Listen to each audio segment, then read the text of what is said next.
Hey guys, welcome back to my channel. If you are new here, I'm Mila and I talk about all things food, fun, sometimes fitness, not really fitness a whole lot, mostly food. And I'm just happy that you're here, and today's video is about meal prep. So I hope that you'll stick around because it's going to be an awesome, super educational experience about how to meal prep, what to do, what you need, and everything that comes along with meal prepping so you can save yourself some time and some sanity. So with that, let's get started. So meal prepping is gonna save you so much time and make things super easy for you. I started meal prepping because I felt like I would come home tired, and after a long day of work, the very last thing that I wanted to do was cook for Brian and I, make sure that the dogs got fed their meals, like do anything pretty much after work. And so I decided I would start meal prepping because I felt like I needed something that was gonna help me save time, that was gonna help me get my energy back, and that was overall gonna just help Brian and I not spend so much money on eating out, because that was our biggest budget waster, was literally eating like everywhere else but at home. And I figured out some really good tips and tricks along the way that I feel like I wish that I had known before, and I hope they save you time and save you some energy. So the biggest thing is that meal prepping and meal planning itself takes a lot of preparation and a lot of planning. Meal prep, meal plan. The things that have saved me the most time are creating a Google Doc with all of the meals that we're gonna eat, breakfast, lunch, dinner, and snacks, and also putting my grocery list into that spreadsheet. I love it because it puts every single thing into one place. So I have my grocery list, I have my recipes, I have the items that I need to get at the grocery store, I have every single daily schedule part of this thing all together. So it makes everything super seamless because I literally just have to look at my Google Doc, and that really guides me. So I set it up sometime during the week when I have some time, some downtime, because I save time since I meal prep, and I put it all together. I get the grocery list together on Saturday. We have been lucky because our local grocery store has a pickup, so instead of having to go and run in and get all of the items, I can shop for everything online. Sometimes they have everything I need, sometimes I don't, so I have to make like a second trip to another grocery store closer to our house to get everything that we need. But when everything is said and done, like, we barely have to take a trip to the grocery store. We don't have to spend a whole lot of time shopping, and that's something that's a huge time saver. So we get everything done and shopped for by the weekend, and then I usually tend to prep on Sundays because it's really just our like at-home day. We usually don't have a lot of stuff going on Sundays, and it's just really easy for us to stay in that schedule and get in that groove. So use a Google Doc, plan out your meals, and get everything organized and set up beforehand. It's gonna save you so much time when it comes down to actually cooking everything. I will go ahead and link the Google Sheet that I use down below. I would love to give it to you guys as a downloadable, just so it's something that you have in your arsenal. It's something that hopefully is a helpful tool for you to be able to stick with. I can't say this enough, but you have to have really, really great tools when you meal prep. So make sure that you have some really standard kitchen items. You want to get a nonstick pan because it makes it super easy to clean and to wipe out. You don't get stuck on greasy messes that you have to spend a ton of time washing dishes for. You want to get some really good airtight dishwasher safe containers. I have some that I recommend on Amazon, and I've loved them so far. We've used them for about 3 weeks. They haven't gotten ruined in the dishwasher, they haven't bent, they haven't warped, they haven't leaked into our lunch boxes. They've kept everything airtight, and they've also kept things fresh when we haven't eaten them. One of the biggest questions that I get about meal prep is, how do you keep your food fresh? Like, if you prep everything on a Sunday and there's something in your meal plan that you don't eat until the next Saturday or the next Sunday, how do you keep it fresh? And the answer to that is getting really good airtight containers, so that once you have cooled your food after you cooked it, you can go ahead and seal them up, you put them in the fridge, and it lasts a lot longer. That way you don't have, like, you know, things being mushy that should be crunchy and things like that. So getting those tools like airtight containers, a good non-stick pan, you know, you want like a good boiling pot if you're gonna make some pasta. Pasta is a great meal prep because you can make a lot of it and it can, you know, go a really long way. So you want to get like a good pan that you can boil in. You want to get a nice sturdy baking sheet because you can use a baking sheet to cook a bunch of things on one time. It saves you a ton of time when you meal prep. So just going with those basics and making sure that you have those basic tools in your kitchen, that's really going to help your meal prepping, because you'll be able to really utilize, you know, multiple things but without creating a ton of mess. The biggest thing to me about meal prepping is that you really have to stick with it. So when you meal prep, you go all in with it. So you have to make sure that you pick a day and you stick with it. So what I usually like to do is, it depends on my week. Sometimes I have events during the week. If I have something that I do for my blog and I go to a restaurant, or if I have something for work and I'm going to that after hours, I will pick a different day during the week to actually plan. So most of the time I'll sit down, I'll plan on a Wednesday, because we know by that point in the week what meals we really liked and what we may want to carry over to the next week, and what meals we didn't like and we're kind of like, okay, we're gonna scrap that idea. And then I look for new recipes to add into the rotation so we can figure out what our favorites are. So I like to go ahead and plan in the middle of the week, and then I order our groceries, or if you don't have like a curbside pickup, you can always, you know, go to the store, get your groceries on whatever day of the week works best for you. That to us is Saturdays. We usually just do that on Saturday morning, get it out of the way, and then we're done. We don't have to do anything else for Saturday. All of our meal prep actually happens on Sunday.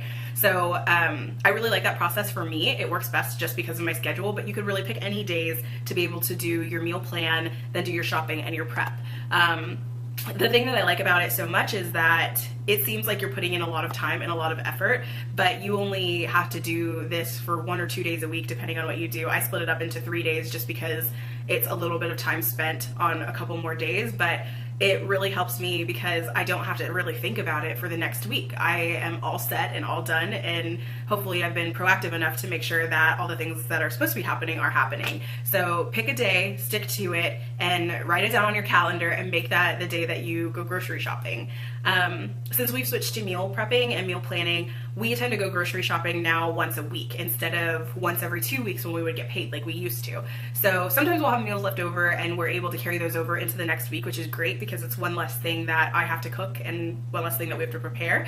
But going shopping every week works for us. It may not work for you. That may be too frequent. So adjust it how you feel will work for your schedule, because ideally this should fit into your life and it's supposed to make things easier, not harder. So those are some tips that I would give just in terms of setting a date and picking out what to do, when to do it.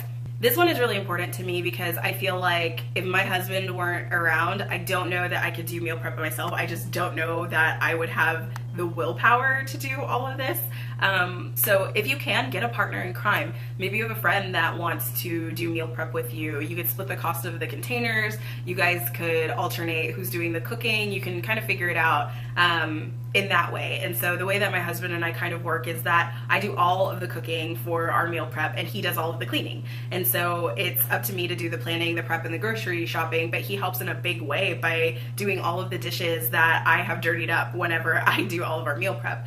And I try and be conscious. I try to make meals that I can make on the same baking sheet or that take you know, little dishes to make. I don't use every single bowl that we have in our apartment or every single utensil. I try really hard to make sure that I'm cooking meals that all complement each other and use some of the same techniques, so that all I have to do is give him like one baking sheet, one nonstick pan, one pot, maybe 3 or 4 bowls and a wooden spoon, and those are the dishes that he has to do for the week. And then throughout the week, when we're finished with our meals, he loads the dishwasher with all the containers, he washes and disinfects them, and you know, that's how we balance it out and help each other. So if you can find someone who can be your partner in crime like that, someone who can help you either cook or clean, that's gonna help and save you so much time. And I know that it's been invaluable to me to be able to know that I can lean on him to help me with that part of the process. Another tip that I have for you is not to be afraid to cheat. There are going to be days where you do not want to have a meal prepped meal, where you don't want to come home and microwave whatever you've made and you eat it. So have the cheat meal, have the meal outside of your house, go out to eat and treat yourself in that way every so often so that you don't get fully burnt out on the meals that you're having. We like to set like a little brunch date or have dinner somewhere together when we feel like we're getting a little bit burnt out on the meals that we're having throughout the week. So it's a really nice process and a really nice way to treat ourselves for being really good, and we end up spending a lot less money on eating out because we instead have like one nice meal with each other a week outside of our house that neither of us have cooked.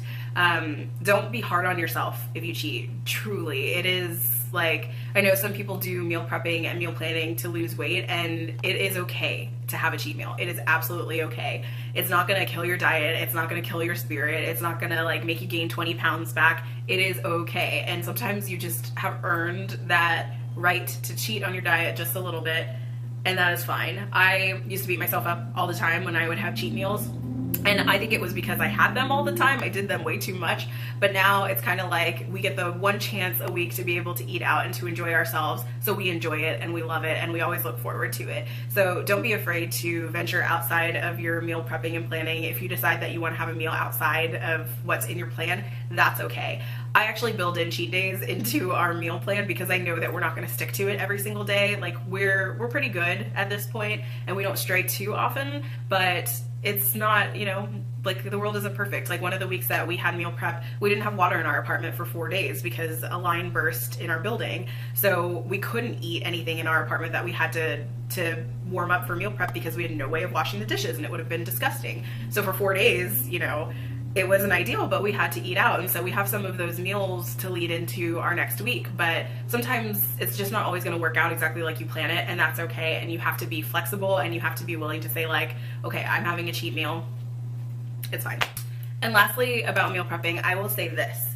You are going to get burnt out if you eat the same exact meal every single day. So don't prep 7 days of broccoli and green beans and carrots. It's gonna drive you crazy and you're not gonna wanna do it anymore. It might be easy when it comes to your actual meal prep because you're cooking the same things in bulk, but you're not going to enjoy it.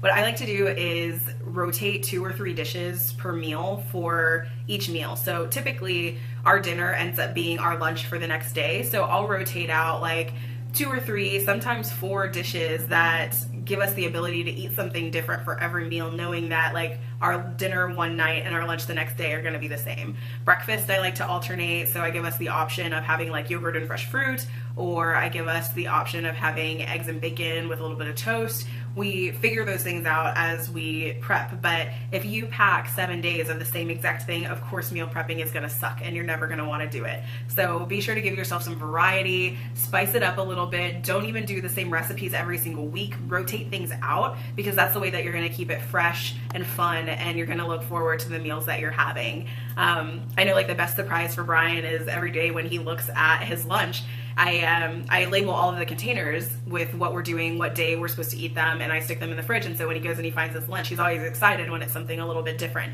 So you really have to rotate things out to keep them fresh and keep yourself from getting bored, because that's the last thing that you want. If you really want to be successful at meal prepping and meal planning, you don't want to bore yourself to death. That's just, it's not fun to eat chicken and broccoli every day. I mean, you'll probably look amazing, but you're not gonna love life at all. So be sure to add variety into what you're doing and what you're cooking. Okay guys, so that is the last tip. I am so thankful if you got to this point in the video. I really hope that you found my meal planning and prepping tips helpful and accessible. I'm gonna leave some links down below so that you have some resources to meal planning and meal prepping. I want you guys to be as equipped as possible. So ask me questions, let me know what you think of this video. If you have other tips, leave them in a comment down below. Other people should know how to meal plan and meal prep. It's an awesome process and it really does save time, it saves money, it makes your life so much easier. I don't know how many days I've come home where I've just been like, I am so tired and I am so glad that I do not have to make dinner tonight. It's been pretty awesome, pretty much the best. So if you liked this video, be sure to give it a thumbs up. Like I said, I talk about food, I talk about fun stuff on my channel. You'll get to see some of my vlogs, you'll get to see all kinds of things. Be sure to subscribe, because if not, you're gonna be missing out on some really fun stuff, and that's not so nice if that's how it's gonna be.